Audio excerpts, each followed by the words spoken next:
Awesome. Aloha, good afternoon. It is 2:31 p.m. on Wednesday, June 21st, 2023, and I call the Committee on Housing, Sustainability, and Health meeting to order.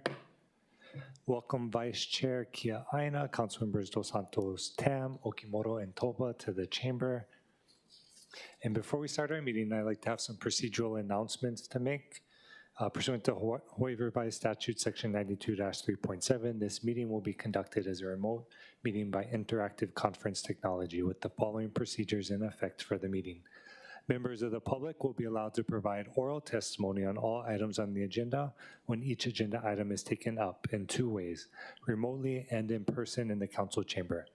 Persons who have registered to testify remotely by video conference or phone will be called upon first. Once all remote testifiers have testified, I will proceed to in-person testimony in the council chamber. Persons who have not registered will be given an opportunity to testify following the oral testimonies of the registered testifiers. Before testifying, each person shall state their name in full, and each speaker will be limited to a 1-minute presentation per item.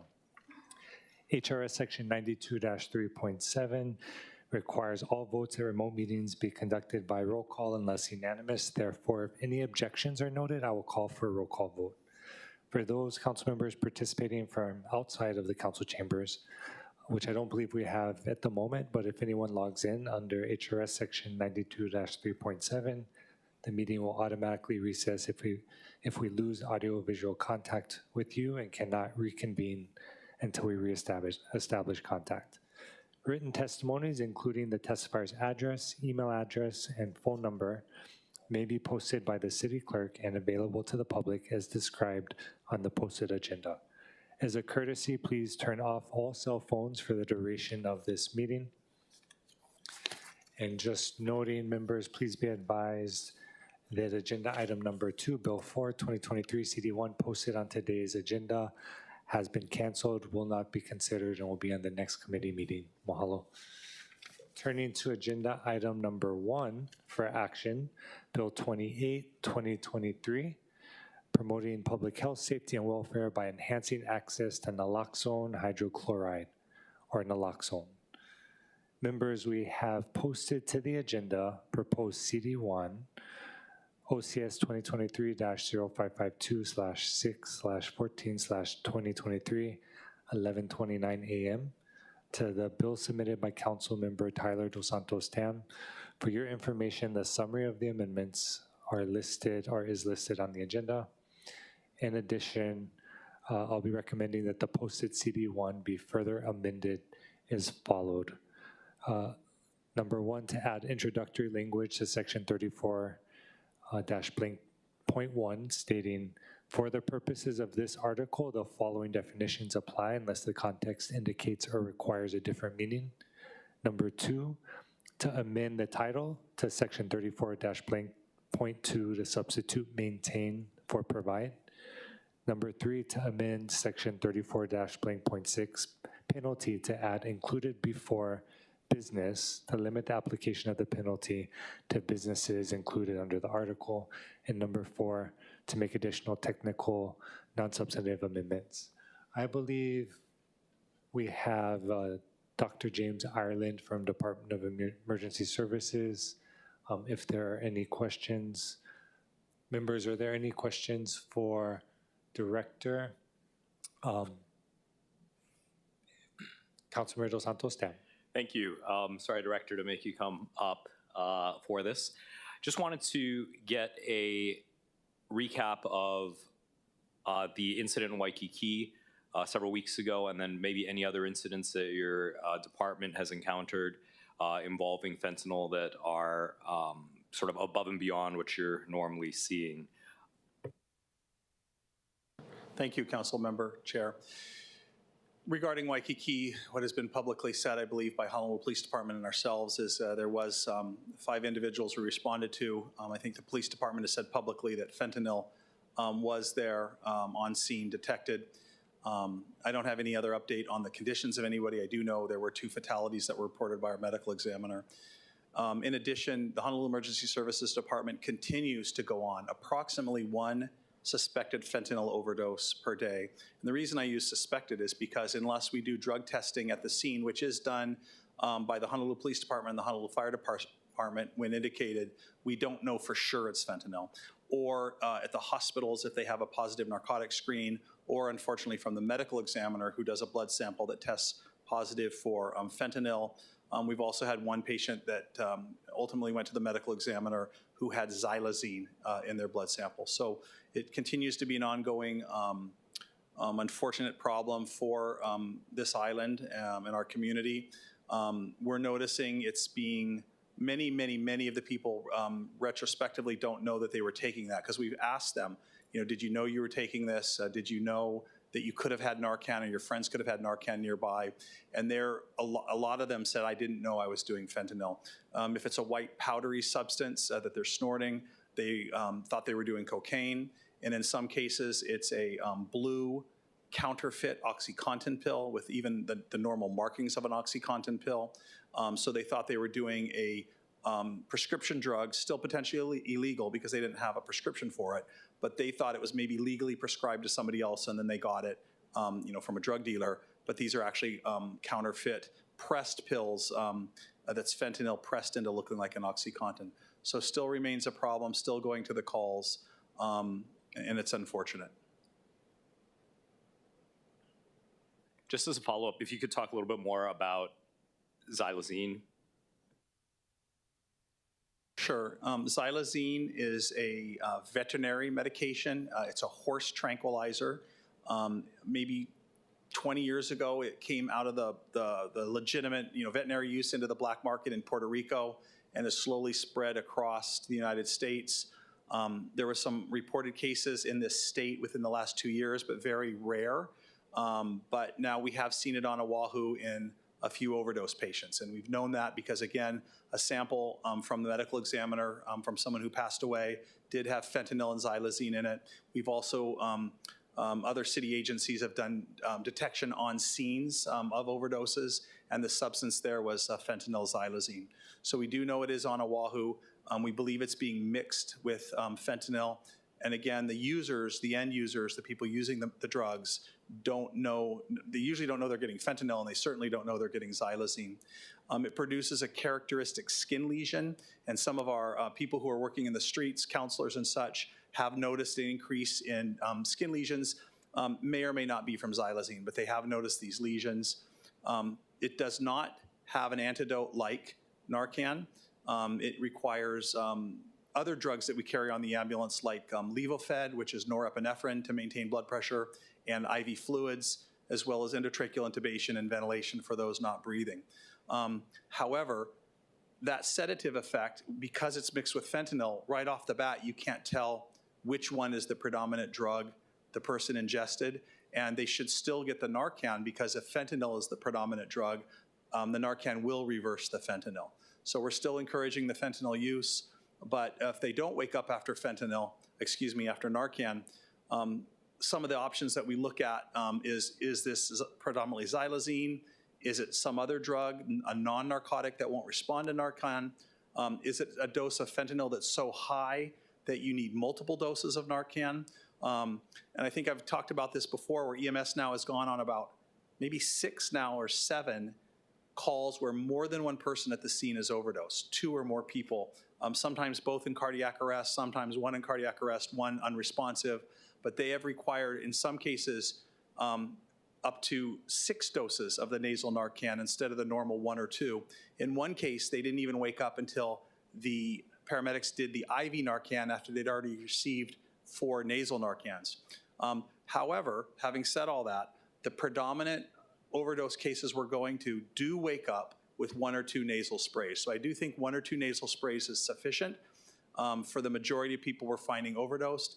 And in fact, it's becoming more commonplace that when EMS gets on the scene, the person has already been revived, either by a friend or family member who carries the Narcan, the Honolulu Police Department, and now the Honolulu Fire Department, who are also carrying Narcan. So that's becoming more frequent, and that's a good thing, because they wake up sooner, their disability is less because they were without breathing for a shorter amount of time, and it's really just, frankly, easier for the paramedics to have somebody who's awaking talking to them versus under CPR.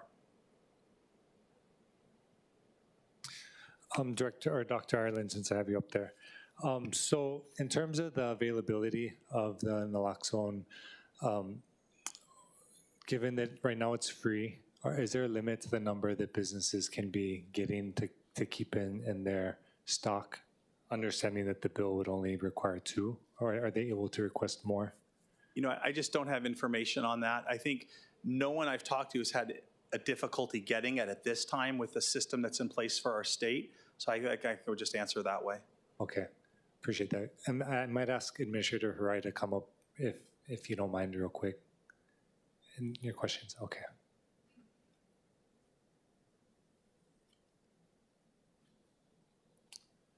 Good afternoon, Committee Chair, Vice Chair, and members. I'm Anna Hirai, Assistant Administrator at the Liquor Commission. Thank you, Administrator. I just wanted to double check in your experience in the clientele or folks that you're working with. If we pass this out January 1st, 2024 effective date, do you anticipate any issues with getting notice out to all of your licensees? I do not. I mean, we routinely email blast and post things on our website. And certainly for the target classes, we would spend extra effort to get the information as well as a copy of Bill 28 CD1 in whatever form it's passed. We have been holding on to I think about 800 or 850 boxes of Narcan ready for distribution. So we'll prioritize the members of the impacted classes, and if we have extra, then we can just let other licensees have access to that also. We haven't quite determined how we're going to get that distributed, but we'll work on it as soon as we know what the effective date is for this. Appreciate that. I'll turn it over to Councilmember Toba. Thank you, Chair. Afternoon. Has there been any discussion with the licensees about if they were in support of the measure? And then my second question would be, how do they feel about taking on the responsibility to assess and administer Narcan? We've not heard input from our licensee base with responding to this bill. I will say for something like this, whenever there's a law or rule change, when we go out and if an observation is made that there is non-compliance, we do not immediately issue a violation. Typically, for something that's a new requirement, we'll issue a warning and then return at a designated time to ensure that they have come into compliance. Is that it? Any other questions, committee members? If not, I'll turn to testimony. I know we'll have discussion after as well. So first to in-person testimony, I believe I see Mr. Robbie Baldwin. If you want to come up and just state your name and go ahead and begin your testimony. Hello, Robbie Baldwin in support of the bill. I read through a lot of the testimony that's been uploaded, and I don't have much to add except that this is just good public health and it's good for business to be doing this. And I thought I could answer any questions that anyone would have about what it would, as a nightclub owner, what this would entail. Mahalo for that and for being available. Community members, are there any questions for Mr. Baldwin as a licensee? Yeah, just if it sounds like, are you already carrying naloxone at your establishment? Yeah, we've had it now for quite some time. Okay. Fortunately, we have not had to use it yet, but I don't consider it an if, I consider it a when. I think this fentanyl crisis is moving into Hawaii, and it's going to get here pretty soon. And how did you get the doses that you have? We work with Hawaii Health and Harm Reduction Center, and they came in and did a training and gave us our initial doses. Appreciate that, mahalo. Sensing no other questions, thank you for your time.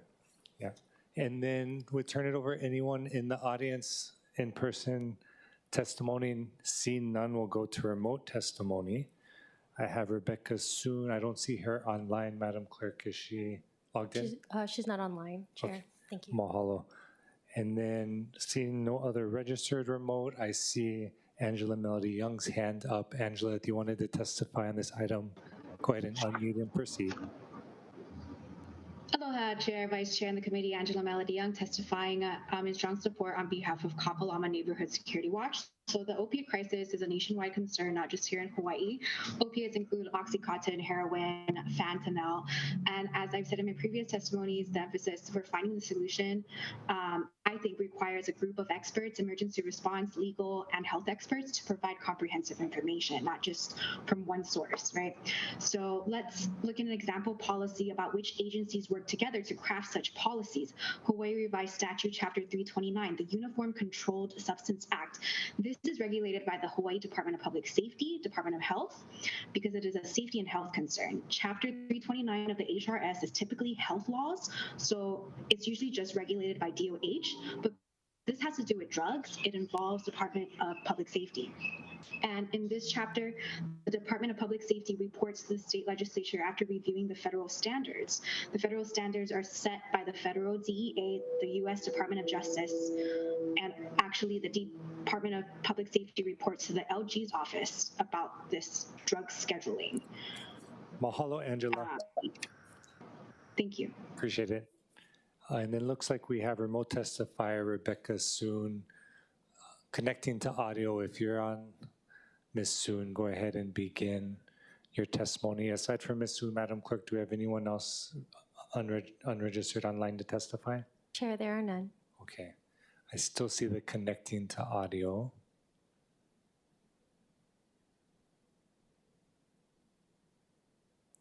Oh, please proceed when you're ready. Aloha, Kala, my audio was taking a moment there, Chair Wire. Aloha, Rebecca Soon, Chair, members of the committee, mahalo nui for the opportunity. Just wanted to speak in favor of this measure. You know, I think that you've heard from our community how critical it is, including from many of our healthcare workers, to ensure that we're doing everything we can to decrease the impacts of opioids in our communities. Fentanyl is having a devastating impact throughout Hawaii.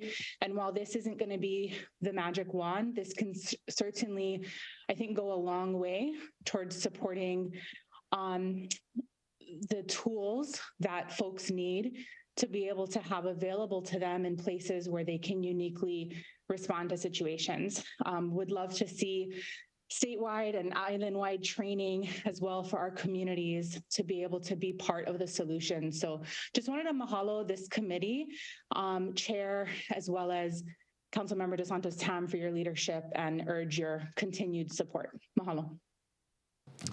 Mahalo, Ms. Soon. Seeing no other testifiers, I'll be recommending that Bill 28, 2023 be amended to the posted CD1 as discussed earlier and is further amended as discussed.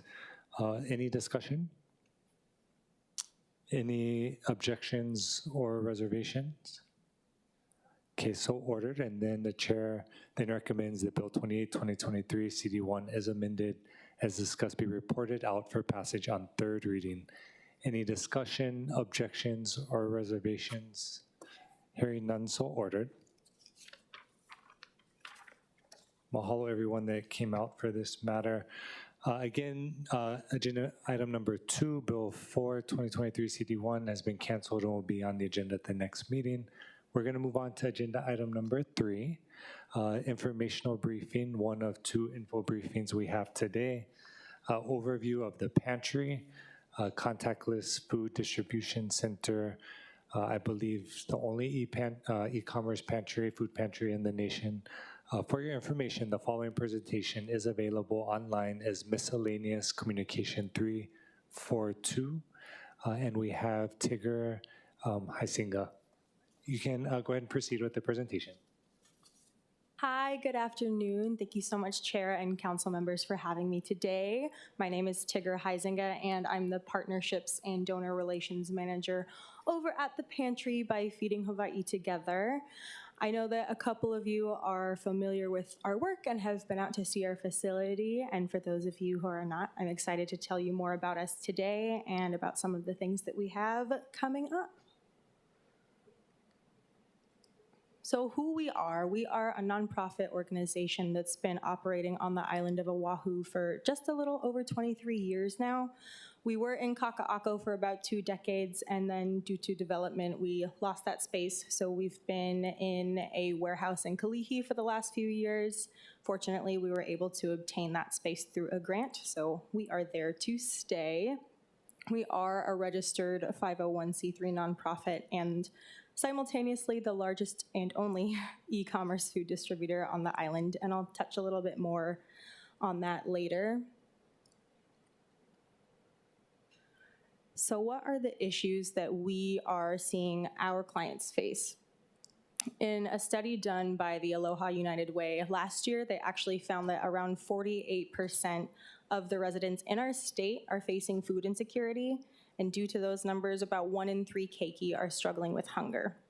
Part of the great thing about our online system is that we're able to capture a lot of robust data from our clients about their situations, and 91% of our clients from last year were reporting similar issues and the difficulty making ends meet.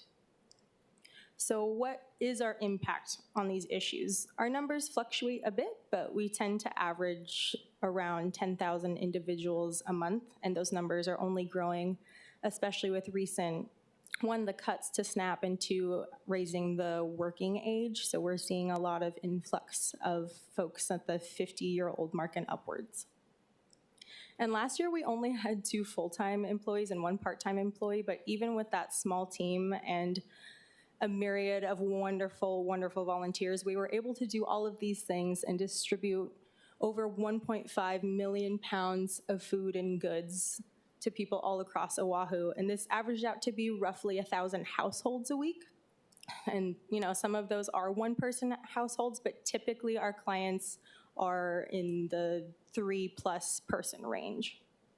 And now we actually have a staff of 5, which is the biggest our team has ever been. And so we're very excited to be looking ahead and, investing time in things like educating our community on what we do, learning how to be a better community partner, and seeing what there is for us to do, and also things that we can contribute to that are contributing to the issues of food insecurity.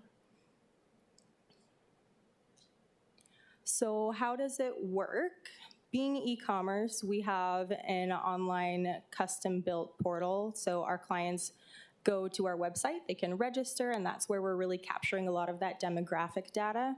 And then once a week, they're able to shop from our live inventory, and then they're able to come pick up once a week. So on Tuesdays and Thursdays, those are purely volunteer days, where folks are getting those printed out orders. Sometimes it's maybe 5 items, and sometimes it's up to 50 or even more, because we allow for 10 items per person. So if, in theory, you have a household for 8 people, you could have 80 items. So folks are custom packing those, getting them put on the shelves in order, and then getting them ready to distribute out on Wednesdays and Fridays, when we're having around 500 to 700 folks come through to pick up those orders. And we do believe in food as a basic human right, so a big value for us is that we want the process to be respectful, we want it to be dignified, and we really want to provide low barrier access to food. So you don't have to come pick up yourself. For a lot of our Kapuna clients who maybe don't have the access or the know-how to deal with the technology piece, they're either having a loved one or a neighbor helping them, or we do have a call list. So if you register or are referred to us, you're able to indicate whether you can order yourself online or if you need assistance. So on Wednesday and Friday, we have someone going through that whole list, which, some weeks it's maybe 15, 20, and some weeks it's 50 and upwards. They're calling those folks, they're describing every single item that we have, they're telling them how many of those items they can have, and then placing those orders individually for everyone so that they can either pick up or send someone to get it for them.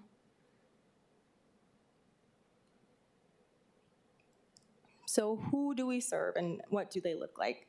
Of the roughly 10,000 folks that we're serving on our island every month, about 29% of those are our keiki, which is a huge deal. We know that food and nutrition is paramount when it comes to development. And so seeing the numbers of the keiki in our area who are facing hunger is something that really involves all of us to make a difference.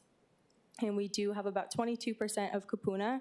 And of that population, that's a long-term structural need. We're not expecting the 75, 80-year-old retired tutus to go back to work and be out here, in ways where they're not able to physically work anymore. We want to be able to support them and get their needs met.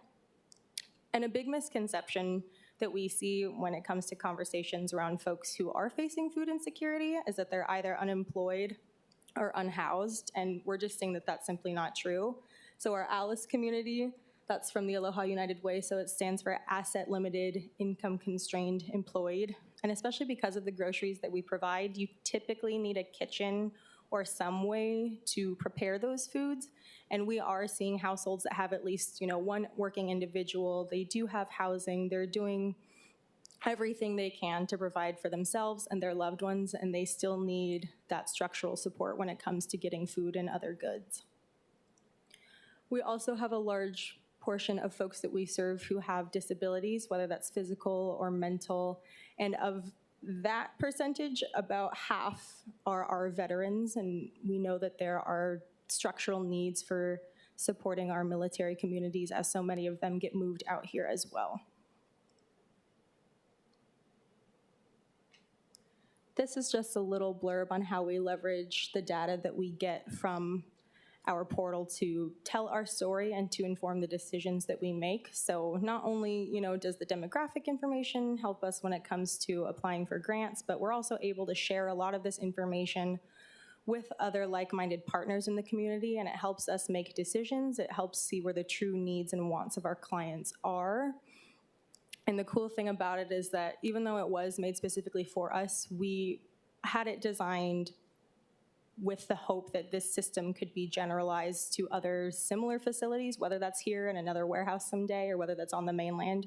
We want to share the system and we want to share the pieces that are working. And, when we're getting feedback and when it's time for us to optimize what we're doing, it's pretty easy for us to change and update that because it's all online.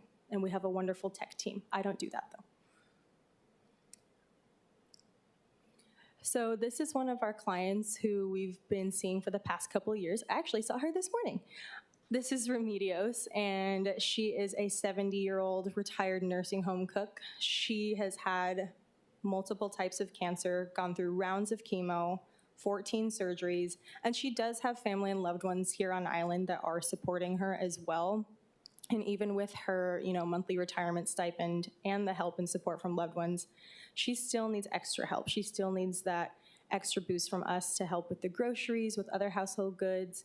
And, this is one of those stories where it seems like this person did everything right. She has worked hard her whole life. She has saved up. She leans on the people around her. But we see that as a long-term structural need and wondering how we can, come alongside stories like this. And especially in her case, having to deal with so many healthcare concerns and just the sheer cost of those bills, we want to be able to help alleviate some of that stress when it comes to food access. And these are what some of our other clients typically look like. On the left, we see Uncle every week, his mother-in-law, Bernadette. She's 98, and she lives with him and his wife. Both he and his wife are working, but they are also their mother-in-law's full-time caretakers, so they have to kind of switch off and balance their work schedules as best they can to make sure that they are able to take care of her, get her to doctor's appointments, and just looking after each other as adults in the household.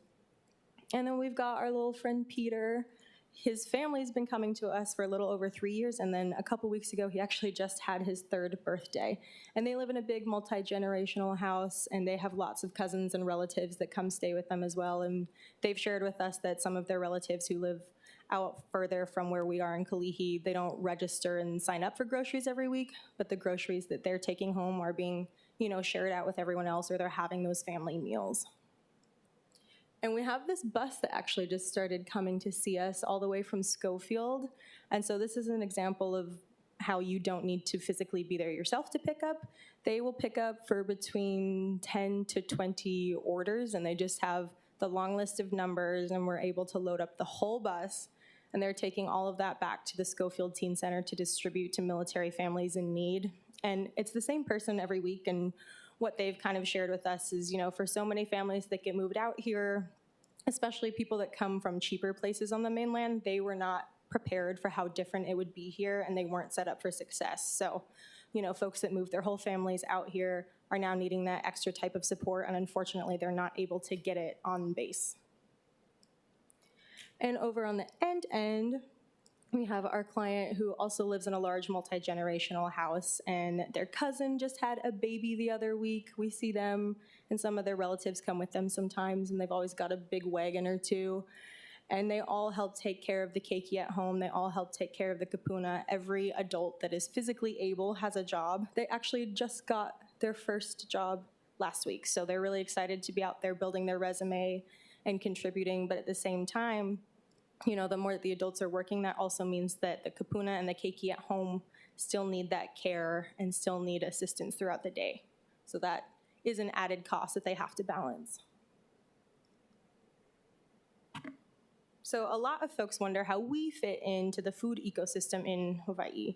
And for a lot of people, if you're thinking about the issues of food insecurity, you probably think of the food bank, which is a very close partner of ours, but they actually acquire on kind of the mega scale. And then they're actually not allowed to distribute directly to individuals. They have to do it through a program or through a partner agency like us. So I cannot physically walk up to the food bank and ask for food. I would have to go to a licensed partner or drop to be able to receive it. And so that's where we come in, and we do get about 50% of our food from the food bank, and we're working a lot with local farmers and grocers and distributors to continue diversifying where all of that is coming from, because we don't want to be too heavily reliant on any one agency. But it really just goes to show that it does take all of us, and sometimes folks ask, could we just have one or could we have the other? And the answer is no. You need the large acquisition arm, and you need the distributors like us, because we do very different things, but in the same space and serving the same populations. This is just a little bit about our network of partners. That's our good friend from Sumida Farms, and they had just brought, that truck was full of watercress, and so a lot of our particularly Asian clients are really excited about that. And we work with other local farms like the Kupaina Farms by the Partners in Development, with Meadow Gold. And what we've seen from the feedback is that a lot of our clients are really excited about familiar food. They want things that they've, grown up eating and have eaten their whole life. They're not necessarily as excited about foods that are unfamiliar, like the stews and some of the pastas. It's a lot of the native, indigenous, islander, and Asian ingredients, especially the fresh ones like the kalo, the ulu, the bok choy, things like that, that are really exciting to our clients and that are in really high demand. And if you are wondering how you can help, I would love to tell you. One is just informing your constituents. We do serve all zip codes on the island. It can be surprising how many folks we get, from North Shore or the West Side that do have folks picking up for them. And information is power. We want people to know that there's support here and that we're here to stay. It's really, really impossible for us to do what we do without the volunteers that we have. I mean, we have hundreds of weekly volunteers. Some of them are, coming from corporate groups where you're given volunteer time off, like from Remax or from Honolulu Cookie Company. And some are just individuals that Googled a place to volunteer and they wanted to show up. All of that goes such a long way with us. There's always work to be done, and it really does help keep us able to do what we're doing. And of course, we love to know about funding opportunities. We're big on creative solutions. We're incredibly lucky and grateful to be receiving the city and county GIA, and we are so thankful for everyone that makes that happen. And even with that, as huge of a chunk it is, it covers about 10% of our annual operating costs. So there's a lot of loops for us to continue closing. And we are, finding ourselves in conversations with so many people who want to help but don't know how, and they're open to ideas, and so are we. And we really believe that we can find ways to utilize the resources that we have, specifically on island and in these communities where folks want to, give back and keep things here. Thank you so much for having me. And, you know, of course, we'd love to have you out for a tour. Whether or not you've already been out to visit, there's always things happening. Tuesdays and Thursdays are a little bit slower. You probably won't get, you know, hit by a cart. But Wednesdays and Fridays, when folks are running around, it can be a little chaotic, but it also gives a really good idea of the sheer force that it takes to keep an operation at this volume running. Mahalo for that. And yeah, I mean, when I came out, I was super impressed, and even just listening to the presentation, at how large of an impact you have with such a small staff. And just seeing that you have the platform and the technology to replicate this, and that really it's just a matter of, are there other, well, I don't want to oversimplify it, but it's something we could replicate if we had other warehouse space or other facilities across Oahu. And also what was exciting was just the partnerships you have and the ability to work with local farmers to buy produce. I mean, can you walk through and explain a little bit more the difference between the fresh produce and then the shelf-stable items and how that ordering process goes? Yeah. Sure. So about 41% of the food that we distribute is fresh, frozen, or refrigerated. So that's the dairy, that's your frozen chicken, that's your eggs, which are a large commodity because those are expensive. And so the way that it works is that we have what we call a daily special, and those items are not guaranteed, but they're always in the same categories. We always have some type of bread, some type of fresh produce, and some type of dairy. And then when it comes to the frozen and refrigerated items, we are uploading that to our inventory online. So you do have to order those, and it is first come, first serve. But when we get a highly coveted item like pork shoulder or the eggs, we rotate which day each week we offer it on. So if we had pork last time, it was on a Wednesday. Next time we get it, it will be on a Friday. And some of the relationships with, you know, farmers and local grocers, it just depends. Like Down to Earth Kaka'ako is a wonderful supporter of ours, and it's extremely random. So sometimes we'll get multiple pallets, and sometimes we get 2 boxes of avocados, and that's great because now we can give more avocados to people. We're in conversation with Keiki and Plow and other farms, just trying to keep us in the loop kind of about how they're planning for their grow schedule for the year. And, you know, they're asking if we had excess of this X item, would you either purchase it at a discount, or if we aren't able to sell it, you know, would it be useful for us to donate to you? So those are also really helpful conversations for us to be having in terms of informing, you know, what's being grown here as well. Appreciate that. I think Vice Chair, you had questions? Yeah, thank you. Thank you for your presentation. I'll be honest with you, I was not familiar with the pantry. And so this is a good learning opportunity for me. So thank you, Chair, for scheduling this. You answered my question with regard to your relationship with the food bank, because I didn't understand that. So just have a couple of questions. With regard to your overall funding, what is your overall funding? So our annual budget is about $1.5 million, and we purchase about $100,000 worth of food and goods per year. A lot of it goes towards, you know, running our building. It's a 13,000 square foot warehouse, and we have like an industrial Costco size walk-in refrigerator and freezer to be able to offer the fresh and frozen things that we do. So our electricity bill every month is almost $4,000, which is wild. Yes. Conceptually. And then we just get funding, you know, from different private foundations through grants. Some of those are very specific and restricted to certain projects, obviously, and some of those are a bit more open. You noted that you got GIA funding, and so I would recommend, as you know, GIA funding is actually becoming stricter because they believe that eventually nonprofits would have to learn how to be sustainable because there's been criticism that the same organizations are getting the funding and new organizations are not. So I would recommend that you continue to be creative in exploring opportunities. I do hope that you work with the city's Office of Economic Revitalization with regard to the agricultural grants program that is rolling out. You're familiar with that, correct? I am actually not. So the council provided $3 million and the mayor just announced award 66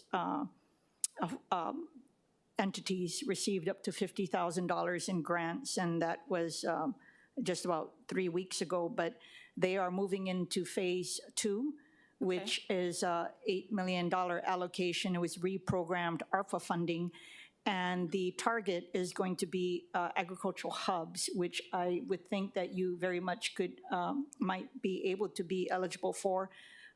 There's not going to be a lot of grants that will be given out because the dollar amount they're shooting for is $2 million. Okay. Yeah. So his name is Dexter Kishida. Okay. So please contact him. And then on the energy costs, you need to convert to renewable energy to decrease that $4,000, hopefully save you some money with regard to costs. I did want to commend you for your target group. Can I ask, you said 42,000, 90% of your clients. What AMI is that? I'm sorry, can you? Area median income. You said 90% of your clients make less than 42,000. What is the area median income for that? It's pretty low. 660 or low. But what do you have a threshold for the income bracket? Like a requirement to be able to receive our services? Yes.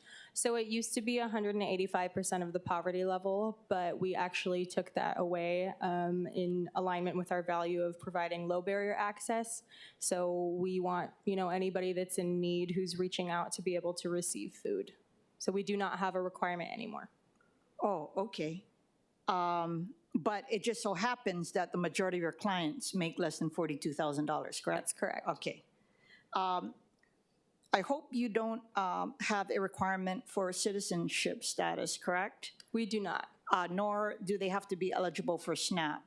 We do not have a requirement. Okay, that's terrific because in our Pacific Islander populations, there are a lot of U.S. nationals. And of course, in the case of our Micronesian community, they are still citizens of the Freely Associated States. So, and my last comment, I had a little concern when you raised your outreach to the military because if they're in need, I feel that that's a DOD concern. They are deep pockets. They get rental subsidies when they go off base, and they have commissary privileges. And so maybe you should engage with DOD because maybe they can kokua you and provide you the funding necessary to help their own people. I believe the priority should be for our civilian community that are not on the base. And so I just wanted to share that mana'o, but I wanted to applaud you and your staff for the tremendous work that you guys have undertaken with such a small staff. And now that I know, I will be looking out for other funding opportunities for you. But I think a good start would be the Office of Economic Revitalization. Thank you so much for sharing and for your feedback, and I will definitely look into that program. Councilmember Tola. Thank you, Chair. Thank you. Thank you for being so positive. But I can see the strain in your trying to be positive because there are lots of needs. How often can individuals come and pick up food? Once a week. Once a week. You stated that you have a staff of 5. How many volunteers currently assist your organization? Average weekly is between 300 to 500. It really fluctuates depending on the groups that we get. And have you seen the demand for help or food change over the past 3 years? Coming out of the pandemic and now seeing high rates of inflation, is the growing demand, is it picking up? So I think we've seen changes depending on different factors. So during the pandemic, we saw a large influx of clients signing up as, of course, everybody was, losing jobs and very afraid of what was happening and being deeply impacted. And then during that time, there were those boosts to SNAP. So folks that were already in that program or were able to sign up at that time were able to receive higher stipends than normal. But then last December, Congress announced that they would be cutting that extra cushioning. So in March in our state is when that took place. And so we saw, an influx of folks signing up And then now from May, they raised the age where you're required to work part-time from 50 to 54.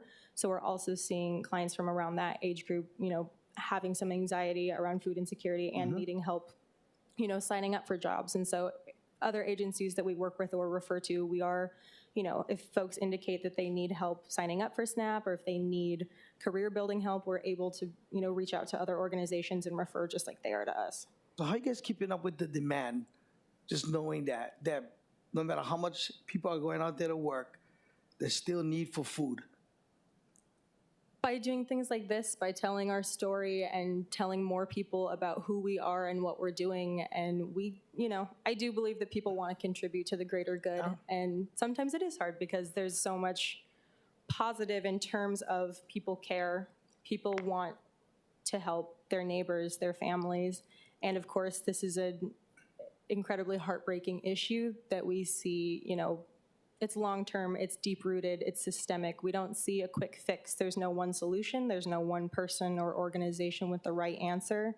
So a lot of what my job is, especially right now, is reaching out to our existing network, expanding it, and making sure that we are working with other folks in the same space to serve this demographic as best we can. And, learning from our not mistakes, but learning from our experiences and seeing where we can be better and taking that feedback and then using it to, push for change, whether that's things that we're doing or in the community. So do you just do, you guys work out of the warehouse or do you guys go different communities? Because I would love to maybe, if there's an opportunity, come out to my district to do food distribution. So do you just operate out of your warehouse or? Yeah, at this time you have to be able to either come or send someone to our warehouse in Kalihi to pick up. We do, again, with all of the volunteers that we have and people who deeply care, more often than not, if someone calls or signs up online and tells us that they're going to have trouble picking up, someone will volunteer to bring it out to them, but that's like a personal decision. And we would love to scale to the point where we either open another warehouse or where we're able to do drops. We're talking really closely with River of Life Mission right now because their hubs have been popping up all over the island. But what they do is they serve prepared foods and typically to folks who are unhoused. So we're looking at as they're helping folks go through programming to get housing and shelter and get more stable, how can we come in either, to maybe do large drops at different areas on the island, also talking with Whole Foods now about them potentially helping us, get the food from us to other areas and what that would look like and whether it would be you're still individually ordering or we're just dropping this mass amount of food. So we are in conversations about that. Thank you for that. And thank you for being so positive. Yeah, thank you. Vice Chair? I wanted to follow up you on the building. Did you guys receive city funding for that building or did you guys receive private funding for the building? I believe it was private and we now own it. Oh, and did you receive CDBG funding at all? I am not sure on that. Okay. That's something we may want to look at just for future funding opportunities. And the City Council, we are working to have the manner of how CDBG funding has been distributed over the last several years, which is focused mostly on government operations, to go back to what it should be, which is to community-based organizations like yourself who are doing good work. Thanks. Mahalo, Vice Chair. Anyone else? Any additional questions or discussion? Appreciate the presentation. We'll go to testimony, and I don't see any in-person or remote registered testifiers, and I don't see anyone online. Chair, there are none. Okay, mahalo, Madam Clerk. And so we'll go into discussion. Was there any discussion? Okay. Hearing none, mahalo, Tigger.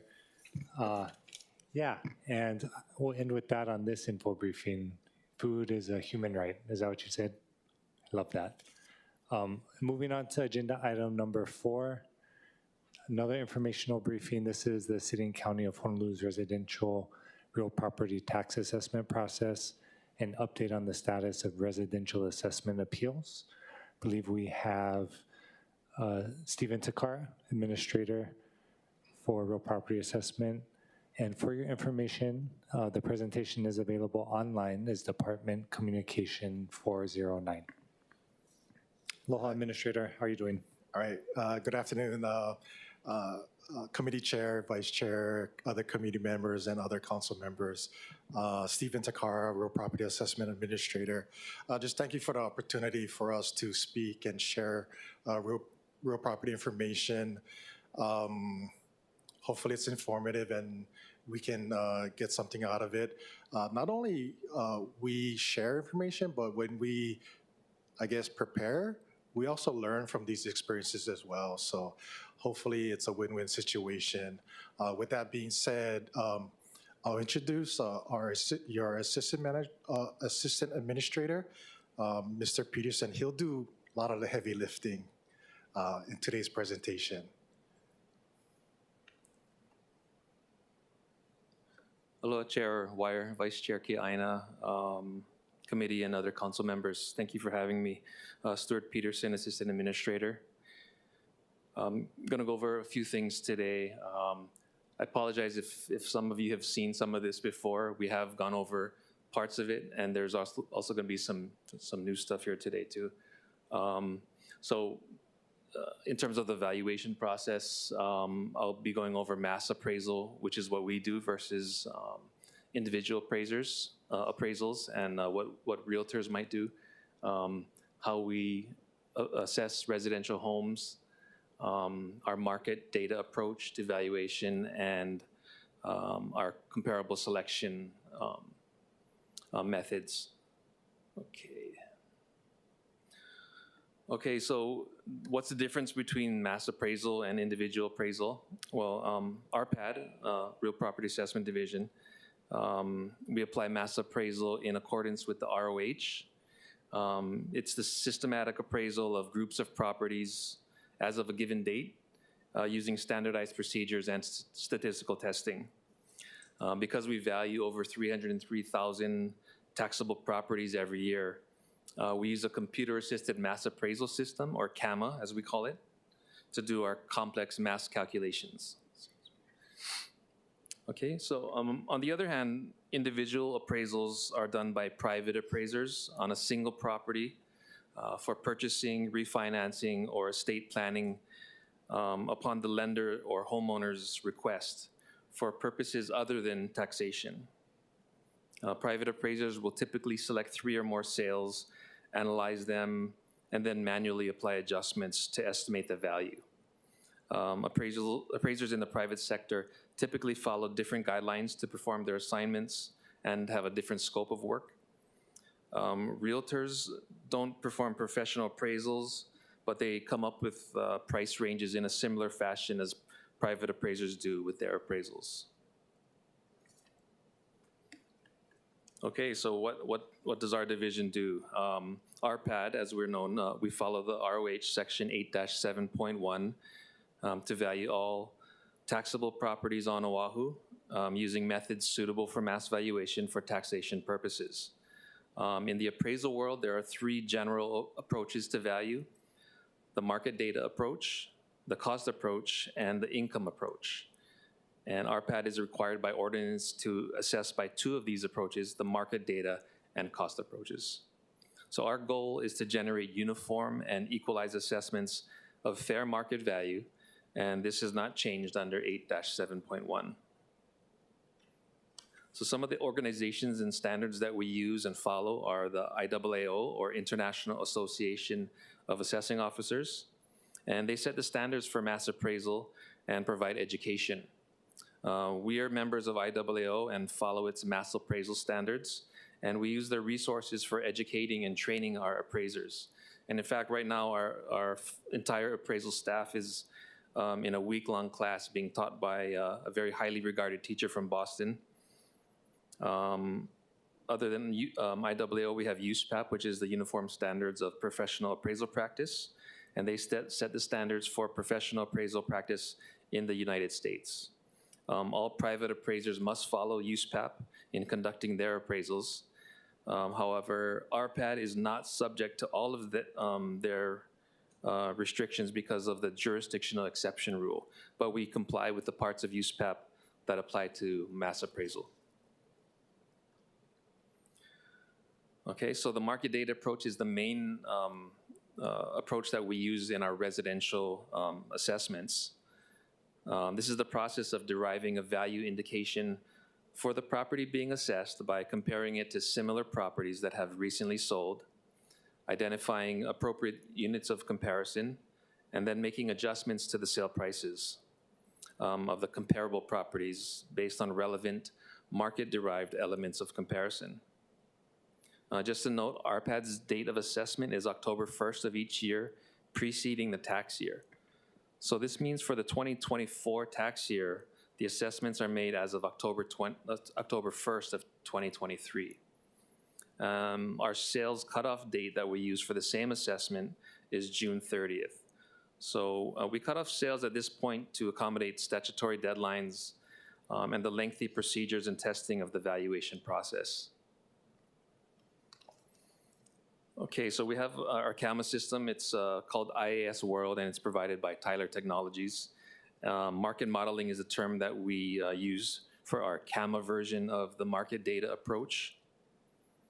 So when it comes to mass appraisal, a market model is basically a representation that explains the relationship between sales prices and various components or variables.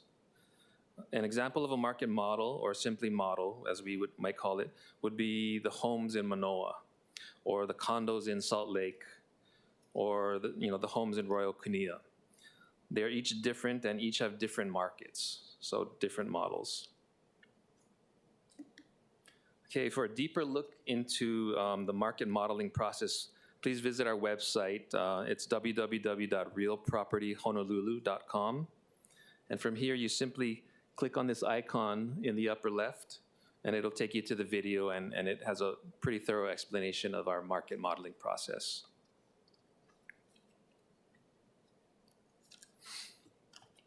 Okay, so one of the things that was explained in that video is this comparable sales analysis report.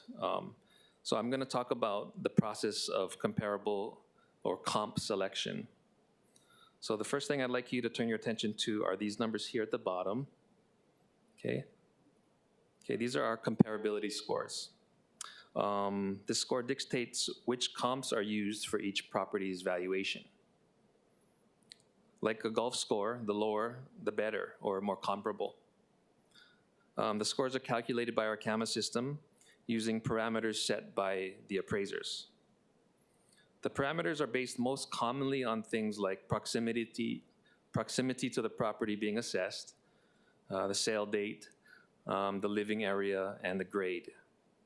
I'm not going to get into the fine details of the computations, but essentially the more similar a property is in terms of the selected features, and the closer the sale occurred to our cutoff date, the better a comparability score it will receive.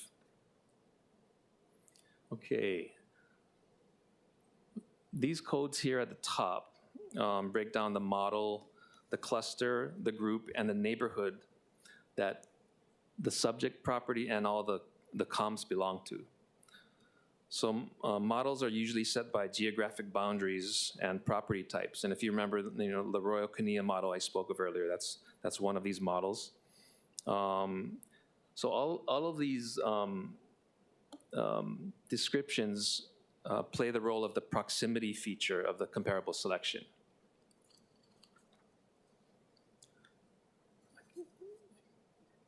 Okay, so in terms of proximity, a neighborhood is our smallest grouping of properties. Parcels in a neighborhood exhibit a high degree of homogeneous qualities. All properties in a neighborhood are assumed to be locationally comparable. Neighborhood delineation may include geographic and physical features such as mountains, streams, and thoroughfares. Governmental land use controls such as the Hawaii State Land Use Commission, LUC designations, and the City and County of Honolulu's land use ordinance zoning classifications are also important in designating neighborhoods. RPAT also delineates neighborhoods with condos. So a condo neighborhood would usually be the whole condo itself. Okay, so during comp selection, the system will look first within the neighborhood. Okay, this area in red here is an example of a neighborhood. It's approximately 1,300 parcels, but neighborhoods will vary in size, so they can be smaller or larger than this one. Okay, the next level outside the neighborhood is the group. Okay, so group is usually made up of 2 or more neighborhoods, and it's the next place the system will look, in the comp selection if there are no better comps within the neighborhood. Okay, and outside the group, we have the cluster. So a cluster is usually made up of one or more groups, and if there are no good comps within a group, the selection process will look within the cluster. And finally, should there be no suitable comps within the cluster, comp selection will look for sales within the whole model. Okay, all other features being equal, comp selection starts with the neighborhood, then goes to group, cluster, and finally model. Okay, once all the sales have been verified and validated by the appraisers, the CAMA system looks at each parcel in each model and determines which 5 sales have the best comparability scores. Some models contain hundreds of sales, and the best way to find the most comparable sales for each of those, the nearly 280,000 residential properties, is to allow the CAMA system to perform its vast amount of calculations and objectively select the best combination of sales within the parameters set by the appraisers. I'd like to thank you for your time and allowing me to present today. I'm going to hand the mic back to Stephen. He's going to go over the Board of Review Appeals.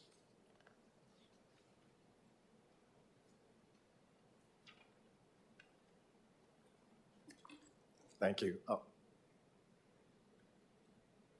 Okay, so the second part of the briefing was we're asked to share the current Board of Appeals status, the number of appeals filed, number closed, the number that were closed in favor of the appellant and in favor of the city. Keep in mind, this is just relating to the residential type properties, meaning residential and residential A. So the numbers up shown in the slide, there's 1,400 residential type properties filed for 2023. And as of today, 585 appeals were closed. So that represents about 40%. Of the 585, 318 cases were closed in favor of the appellant or the property owner, and 267 cases were in favor of the city. Again, this is our appeal hearing is basically starts from March and ends in November, right? Because December is when we kind of ramping up, finalizing assessments, and then December 15th, we send out the notices of assessment, and the appeal period starts. And then by the time we do certification, we're in that cycle again. Feel free to ask questions. That's why I don't know, Mr. Peterson, did he get away free without you guys any questions? Or are you guys going to get them later? I'll throw out some questions. We can keep this conversational. Okay. So, again, just to kind of, so those are the raw numbers that was asked of us, I believe. So if you allow me to kind of, I kind of touched upon some of the things that what these numbers review and what we're dealing with and how we handle these situations. So again, about 40% we're in June, right? Basically end of June, so that's 3 months into it. We got another 4 months into it. We got another 5 months to go. Again, we have other non-residential properties, right? Commercial, industrial, hotel, agricultural appeals to deal with as well. So that's part of the equation as well. I don't know, maybe I should end here and then you guys can kind of fire away because I see some other people that might be interested in some questions. So. Oh, Of course, mahalo, Administrator, and mahalo for everyone in Budget Chair's indulgence on this as well. I think the crux of this is that, given the housing implications, we wanted to have the conversation. And so I saw Councilmember Okimoto. Did you have questions? Thank you, Chair. Just one question. Aloha, Mr. Takara. So on this last page that we have up on the screen, you have this bullet of the 318 cases were closed in favor of the appellate or property owner. And out of those 318 cases, how much were the residents overcharged? Or do you have a number of the tax bills that were adjusted? Yeah, I don't have that on me. Okay. Would you be able to get that information to us? Okay. What was that question? I missed it. So just this last bullet there where you have the 318 are closed in favor of the appellate or property owner. Do we have an amount of how much the residents were overcharged or how much the tax bills were adjusted? Okay, I guess we can look at the 300 cases that the value decrease, as well as we can figure out the taxes involved at that point, right? I guess that's a fair question. Okay. Good question, actually. Oh, so if you could get that. Yeah, we got. Okay, thank you. I was just giving you a hard time with my looks and reaction. Thank you. So yeah, so I already done, and I know we on. Okay, thank really you. Recorded, so.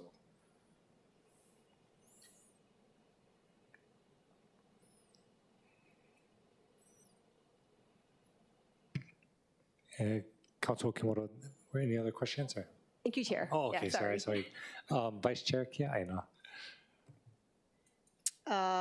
Looks then that out of your 585, a higher percentage was in favor of the appellant as opposed to the city. So that makes me think that if the period for appealing was longer, then we'd have more people who can appeal and might be rectified in their favor. So my question is, the notices, you send it out on the 15th and they have January 15th to appeal?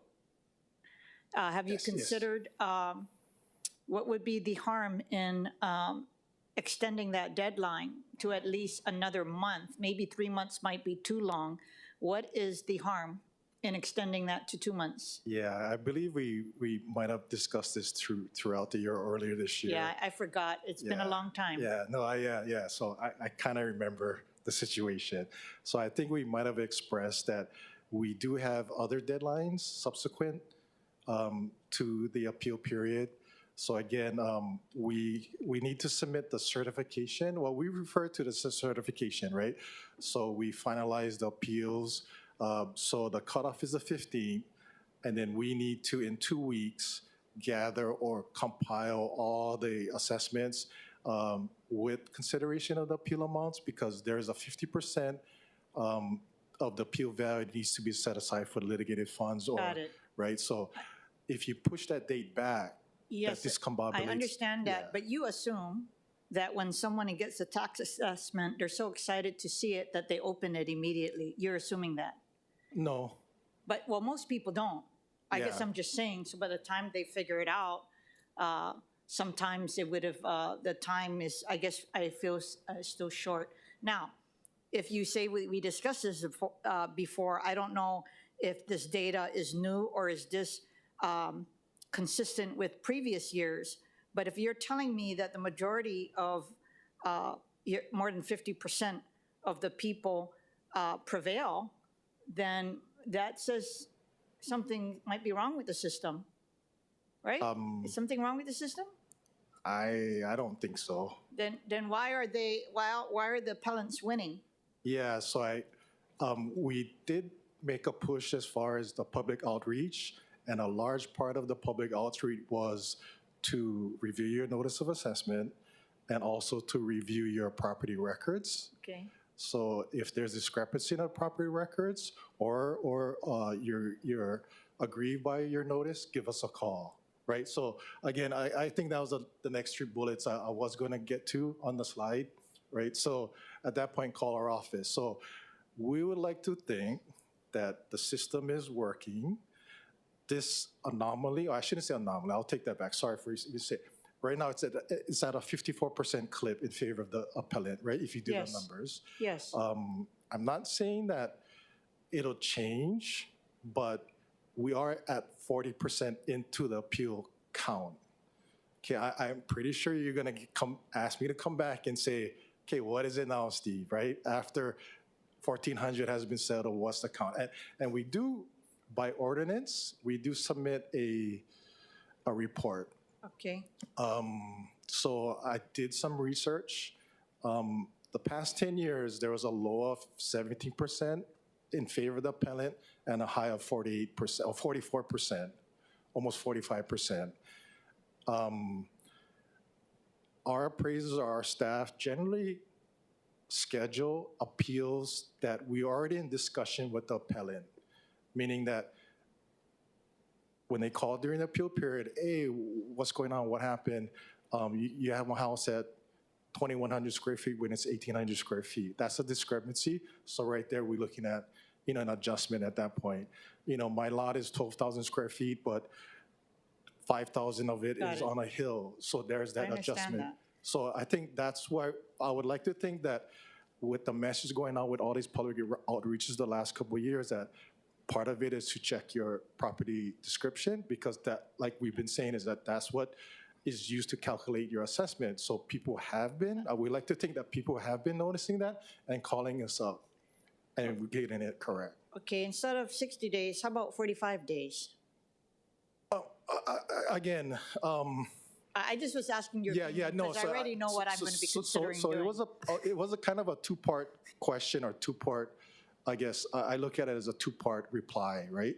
One of them was the date or the longevity or the 30 days window, and then why is it so high at this point? Okay, so I think I addressed the percentage, right? So if we're going back to the length, right? So yes, we can recognize that it is during the holidays, people got other things to do. Again, I think the talk was to place the notice of assessment 2 weeks in advance or earlier. Instead of December 15th, December 1st. Or, you know what I mean, get it more in the front end. Yes. Because you guys need budget numbers, and administration needs the budget numbers to formulate it for the March, right? So the idea was, I think I saw some drafts or discussions that we extend the front end, but once we do that, now we're creeping into exemption deadlines, assessment deadlines. We're crunching that date further away from the assessment date, which is your actual valuations that's used in July, right? So as Mr. President mentioned, that October 1st right now. So if you move that date to September, let's say September 15th, the 2 weeks, now your assessment date is 2 weeks earlier. So your value is being applied to the fiscal year, what is that, 10 months in advance, right? So now you more discombobulating already, your value for the tax year is already at October 1st when it's in effect July 1st the following year, right? So if you push that front end date, I'm trying to use my hands to explain the timeline. Okay, no, you're confusing me, but so if you move it to December 1st and have the deadline January 15th, is that okay with you? That would give but then again, I guess that's where I was getting at, is that that throws the assessment date, your exemption filing date, your dedication date all up. So now okay, so then it should be 15 days after the, just 2 weeks after January 15th then. That's what I'm looking at, the ending of January. I'm speaking, trying to apply the applicable deadlines, but is 4 weeks truly not enough? Yes. And now that you reminded me that it's Christmas, I would say that yes, it's not enough. I probably have to disagree with that. Oh, that's okay if you disagree with me, because I bet you if I take a poll right now that more people would agree with me. But enough to discombobulate the timelines in advance. So in other words, your September 30th deadline for filing home exemption is now 2 or 3 weeks earlier. What? No, We need time to process all these documents. okay, well, anyway, we're that. not going to agree here, but thank you for the dialogue. Okay, Thank you for that, Vice Chair, and appreciate the offer to BFS to give their opinion of what they would prefer, because assuming Vice Chair is going to move on an option, I think it was just an opportunity to say, do you prefer moving it up or moving it back? Because I guess I'm wondering, given the number of homes out of a $3.5 billion budget, and knowing that these appeals aren't going to go down to zero, I mean, is it fair to say that the change in revenue would be nominal? Because you're saying you can't move it, say, to the end of January because it would alter the budget amount. Did I hear correctly earlier? Was that the reason? I'm sorry, I might have misheard your question. So I'm sorry, can you repeat it? So you're saying we don't want to push it further, into the future, the deadline, because you have to have the budget numbers in line for March, or what was the reason not to? Yeah, so the filing deadlines and the sales deadlines and all our computations that occur with the December 15th delivery date will need to be pushed up. Unless we move the January 15 date forward, right? Well, my understanding, what I think I heard was the expansion of the appeal period. Yeah. Right? So if we cannot do it on the back end, we're gonna do it on the front end. But my comment was that if we do it on the front end, then all the deadlines prior to that would need to be pushed up.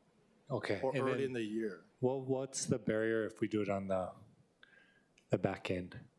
Well, then now you're up against the certification date and the formulation of the budget. Okay. What's that date? We're statutory, we mandated to turn the certification by January, I think, 30th, and the assessment rule at February 1st. Anyway, we kind of just say by February 1st or January 30th. So we have that 2-week window to. So the certification occurs prior to the appeals process? No. You're saying the certification occurs on January 30th?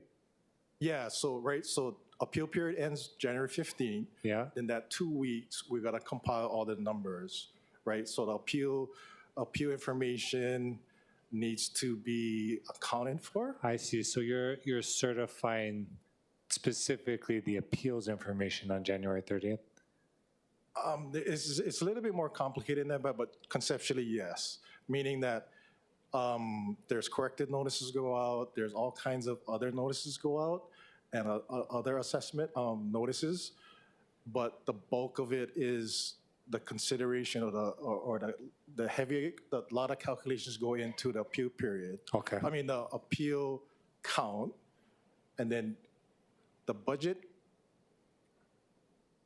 cannot consider the 50% set aside for the litigated funds. Okay.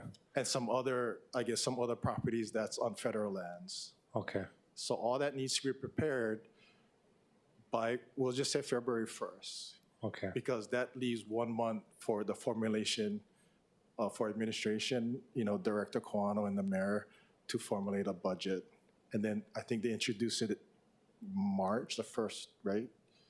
Because March, yeah. Appreciate that, Administrator. So coming back to the appeals numbers, how does this compare to last year? The number of applications? Don't have it today. Yeah, we probably. No, that would be perfect. So can we get in a council communication, so everyone can see it, the answer to Councilmember Okimoto's question, which I thought was a really good question as well, so I'd like to see that information. Maybe an answer to Vice Chair's question about assuming there was movement of the date, would BFS's position be that we prefer the date to come up or go further? Oh, no. Don't have to answer today, but just I kind of want to. Can I? I prefer it being in writing. Oh, Yeah. Or feel free to, share. okay, Yeah. okay. Okay, I'll keep you guys in suspense then. Yeah. Well, do you have an answer today? Well, I'll go talk to my boss, but I think we expressed that. I mean, I kind of said that to me 4 weeks is adequate. No, so that wasn't the question. So let's just we'll get it in writing, assuming that the council is going to act on it, right? Or can you give some type of insight on what your preference would be? Not you personally, but BFS. I'm sorry, say it again. Our preference of? If the date's going to change, can we get BFS's position on whether they wanted to go forward or come back? I guess I'm confused because I'm kind of alluding to the idea that it's not changed. Yeah, but that wasn't the question. We'll send it to you in writing. Okay. So then the data I just asked for, right, can we get that in the council communication as well? So maybe can we get the comparables for the last 3 years? So just identify the number of appeals for each of the last 3 years. Okay, help me out a little bit. Yeah. I try to write this down, but Yeah. I don't know, maybe can you give us the questions? Of course. Yeah. Yeah, Okay. yeah. Councilman Cordero, you had questions too. For now, I'll switch it over to you. Thank you. I was just waiting for all your committee members, your voting committee members to ask questions first. Thank you for letting me join your committee, Chair. Hi, Mr. Takara. Okay, so first off, my first question is relating to, what is the percentage of appeals compared to the amount of residential parcels on island? Oh, the number of appeals, percentage of the ratio to the number of residential. So there's 326,169 residential units on Oahu, yeah? So, And then what was the percentage of residential appeals? okay, I get it in my head real quick. You can bear with me a few seconds. So Okay. I think we're saying there's 278,000. So if we do 1470 divided by, what did I say, 278,000? Point is 0.5%. Okay, 0.5%. Sorry, 0.528 Okay, or 529%. okay. Got it. Little more than 0.5%. You guys can double check. Yeah, Larry can check over me too. So yeah. Okay. I think that's what you're asking, right? Yeah. Yeah. And then relating to dates, I know that we discussed, because I had a bill drafted last year. Yes, that was me. Relating to real property assessment notices being moved up to December 1 instead of December 15, I believe. So what's your thoughts on that? Well, I think that's where I was trying to be cool about my answer, but I don't know how cool I was. But yeah, so okay, it was in a bill form then. Oh, okay. Yes. So yeah, that's where the idea was to move it up 2 weeks, right? And I think we may have had a closed door discussion about it, or I may have cut. But anyway, that was the idea that if it goes from December 15th and then to December 1st, and then that will allow 6 weeks, right? But then, like I was mentioning, that the all the front end dates would be disrupted or affected, impacted. That those dates would be pushed up. So if people are being told all these years that September 30th is the deadline, and then we change it to September 15th, I don't know if that's going to be confusing. And then again, your dedication deadline is September 1st. Right. Now it's August 15th. It just, then now is that our I think Mr. Peterson mentioned that our sales cutoff is June 30th at this point. Yes. And then I think the bigger concern is we're further distancing the value date from when it's actually applied. And that's what I was trying to further emphasize, right? So I think part of it too, getting back to the 54% success rate right now, is that because the date of October 1st, but our sales is from June 30th. So appellants, and we look at sales between July to October 1st, but they weren't calculated. So if values start dropping after June 30th, and that may contribute to the success rate at this point, because we do look at it, that could contribute it along with what I mentioned earlier as far as the property description discrepancies. Description discrepancies. Okay, got it. Thank you. And you were cool, so it was good. Thank you. And thank you, Chair, for letting me ask questions in your committee. Of course, this is all of our committee. All of my colleagues are welcome here anytime. Councilmember Say, did you have any questions? Yes, in his handout, Mr. Peterson's handout, I see your motto. It reminds me of a amoeba. Yeah. That's actually what the administrator said too. But I really wanted to find out with each of the neighborhoods, groups, and clusters, can you give us some geographic area of what a neighborhood would look like and what would be the cluster of neighborhoods and finally groups? Okay, I'm gonna try and think about Manoa, if that might help. Well, let me go back to the slide where we have the image with. Okay, so this is not Manoa, but this is Kunia. just an example of a neighborhood in Royal Kunia. If we were to look at the grouping for this, it would probably be something like this, and maybe the next section over, that's kind of down toward the bottom. That might be the group. And then cluster is just going to be slightly more encompassing, and then the model will be all of Royal Kunia. From Manoa, it might be like Upper Woodlawn might be the neighborhood, and then say the east side of Manoa might be the group, and I don't know have exact.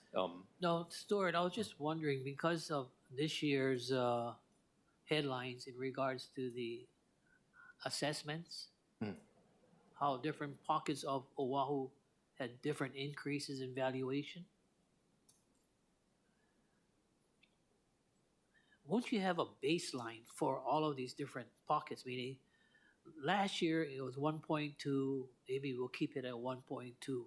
All I'm trying to get at is our base budget on the 1.2 million for that one home, and then any increase adds to the city's coffers. And I'm just trying to figure it out right now as an example. This council did a great job in supporting a lot of projects this past 2 years and a half that we've been on board. The city must have made a lot of money on all these condominium projects that you see. Like, for example, today, how many units was there? 500? Okay, 500. Wow, it was a wide variation, I'm sorry. From 1.2, 1.3 million down to the studio was 400,000. All of that is now new income, right? Is it new income for the county? You know, everybody say you got to build so that you get more property tax, more. I'm trying to counter that. I'm trying to think differently, because at the end of the day, we're only hurting the locals. And that's why I bring this up. So all of HCDA, which is Kaka'ako Ala Moana, is under the Hawaii Community Development Authority. They don't even want to give the city money because they tell us, oh, you're making money off of the state's project, the state's property. And that's the kind of optics we've got to deal with, Chair. So I'm just trying to, I need your advice, because for Kaka'ako Ala Moana, it would be what model? The whole thing? Or would it be just the clusters? All condos? So if we're talking about the high-rise luxury condos, right? Each of those condos would be a neighborhood.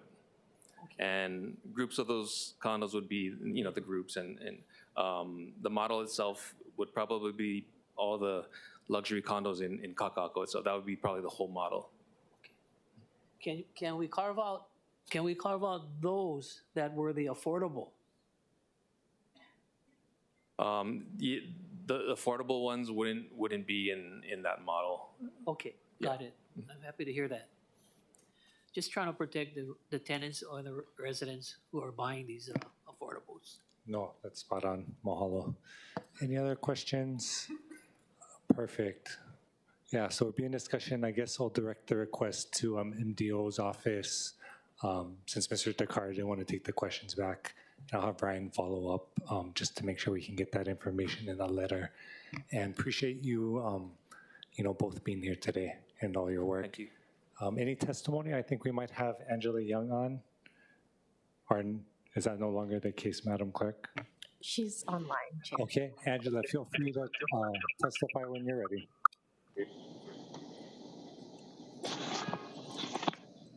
Aloha, Chair. I was trying to testify for the last agenda item, and you skipped me. Can I still testify for the pantry? I apologize, Angela. Testimony is closed, so we're not able to. But appreciate you being on. Did you have any comment on appraisal process or the info briefing? No, I don't have comments about the real property tax. Thank you. Yeah, feel free to email our office if you have any thoughts on the last info briefing. Mahalo. Any other testimony, Madam Clerk? Chair, there are none. Thank you. And quorum is gone. So I'll list. Can I assign Councilmember Cordero? Yeah, and so we'll assign Councilmember Cordero to the committee. And members are in discussion. Since no further discussion, the meeting is adjourned. Mahalo.